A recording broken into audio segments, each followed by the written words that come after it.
పాపం రిస్క్ తీసుకొని ఇద్దరు చాలా కష్టపడినట్టున్నారు మమ్మీ. మీరిలాంటి ప్లాన్ ఏదో చేస్తారని నాకు ముందే తెలుసు. ఎన్నడూ లేంది పెళ్లి ఫోటోలని మీరు నా మీద ప్రేమ ఒలకబోస్తున్నప్పుడే నాకు డౌట్ వచ్చింది. ఏం డాడీ ఇది? సొంత ఇంట్లోనే మీ స్వార్థం చూపించారా? మీ ఇంట్లోనే మీరు దొంగతనం చేస్తున్నారు, తప్పు కదా?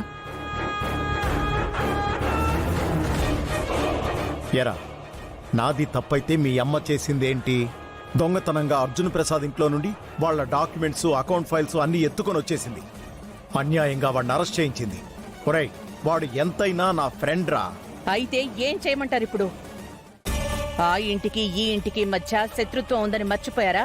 ఈ పగలు ప్రతీకారాలు ఉంటే కూర్చుని మాట్లాడుకోవాలి యామని, అంతేగాని ఇలా అరెస్టులు, కేసులు అంటూ కోర్టుల చుట్టూ తిప్పితే ఎలా?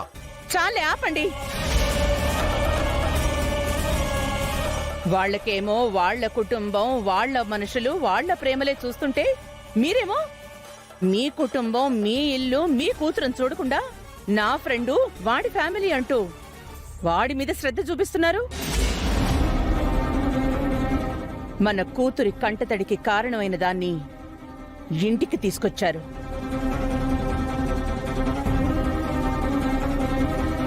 మేడం, ప్లీజ్ అండి, మీకు దండం పెడతాను. అర్జున్ ప్రసాద్ సార్ని కాపాడండి. ఎలాగైనా ఆయన బయటికి తీసుకురండి. కావాలంటే నేను మీ కాళ్ళు పట్టుకుంటాను. ఆపవే నీ నాటకాలు. అసలు కథ మొదలైందే నీ వల్ల. నువ్వే దీనికి ముగింపివ్వాలి. చెప్పండి మేడం, మీరు ఏం చెప్పినా చేస్తాను. సార్ని మాత్రం బయటికి తీసుకురండి ప్లీజ్. ఏం చెప్పినా చేస్తావా? చేస్తాను మేడం.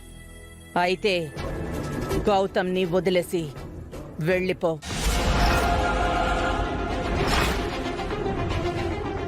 అది నా చేతిలో లేదు మేడం.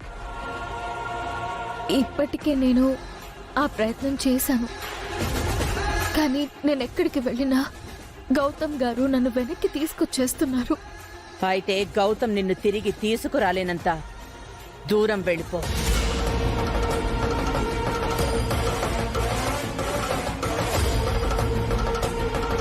ఏంటి, అర్థం కాలేదా? నువ్వు రానంత వరకు మా రెండు కుటుంబాలు పచ్చగా ఉన్నాయి.